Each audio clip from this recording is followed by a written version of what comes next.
Second जो हमारे पास kingdom है वो है kingdom protista.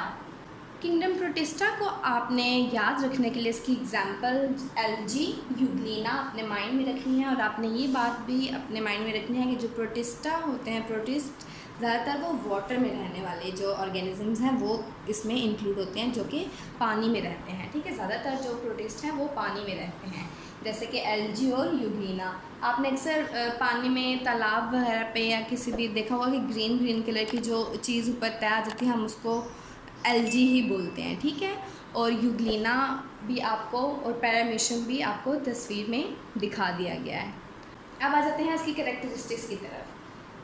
It includes eukaryotic, unicellular और सिंपल मल्टीसेलुलर ऑर्गेनिजम्स। अच्छा, हमने कहा था कि हमने जो क्लासिफिकेशन की है वो दो जो है वो चीज़ों को लेकर अपने हमने की है। सबसे पहली सेलुलर ऑर्गेनाइजेशन और दूसरी मोड ऑफ न्यूट्रिशन। तो आप ये देखते जाएंगे कि हम हर किंगडम में इन्हीं दो बातों को, इन्हीं दो बेसिस को डिस्कस करेंगे, जिसमें कि पहली जो बात बताई गई होगी वो उसकी सेलुलर ऑर्गेनाइजेशन बताई गई होगी, और जो दूसरी चीज़ होगी वो मोड ऑफ न्यूट्रिशन बताया गया होगा कि वो किस तरह से अपनी फूड लेते हैं। हर किंगडम में हम इसी तरह सीक्वेंस वाइज इसको डिस्कस करेंगे। आप जो किंगडम मोनेरा था वो हमारे पास प्रोकैरियोटिक था, यानी कि मेम्ब्रेन बाउंड ऑर्गेनेल्स हमारे पास और प्रॉपर न्यूक्लियस नहीं था।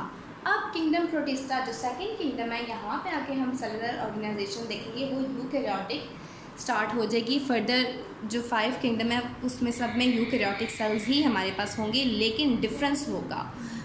वो डिफरेंस क्या होगा हम देखते हैं कि किंगडम प्रोटिस्टा में यूनिसेलुलर और सिंपल मल्टीसेलुलर ऑर्गेनिजम्स, ये बात हमने मस्ट बोलनी है कि जो किंगडम प्रोटिस्टा है उसमें यूनिसेलुलर या तो सिंगल सेल ऑर्गेनिज्म होंगे, जैसा कि यूग्लिना और पैरामीशियम वगैरह आपको तस्वीरें भी दिखाए गए थे, या फिर और सिंपल मल्टीसेलुलर ऑर्गेनिज्म। यहाँ पे वर्ड हमने सिंपल लाजमी लगाना है, इसलिए कि ये जो प्रोटिस्ट हैं वो सिंपल मल्टीसेलुलर ऑर्गेनिज्म है। ठीक है, यानी कि मल्टी सेलुलर डिफरेंट सेल से मिल के उनकी बॉडी तो बनी है, लेकिन वो सिंपल अभी मल्टी सेलुलर ऑर्गेनिज्म है, यानी कि अभी स्टार्टिंग ही मल्टी सेलुलरिटी की आप समझ लें कि हुई है।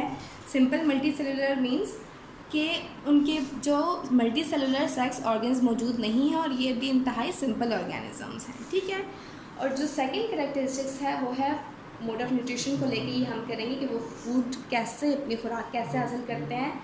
वो फोटोसिंथेटिक है प्रोटिस्ट और हेट्रोट्रॉफ्स, यानी कि फोटोसिंथेटिक कुछ प्रोटिस्ट ऐसे हैं, जैसे एल्गी भी आपको पता है ग्रीन कलर में ही होती है, कि उसमें हमारे पास क्लोरोफिल मौजूद है, तो वो अपनी फूड खुद प्रिपेयर कर सकते हैं by the process of photosynthesis.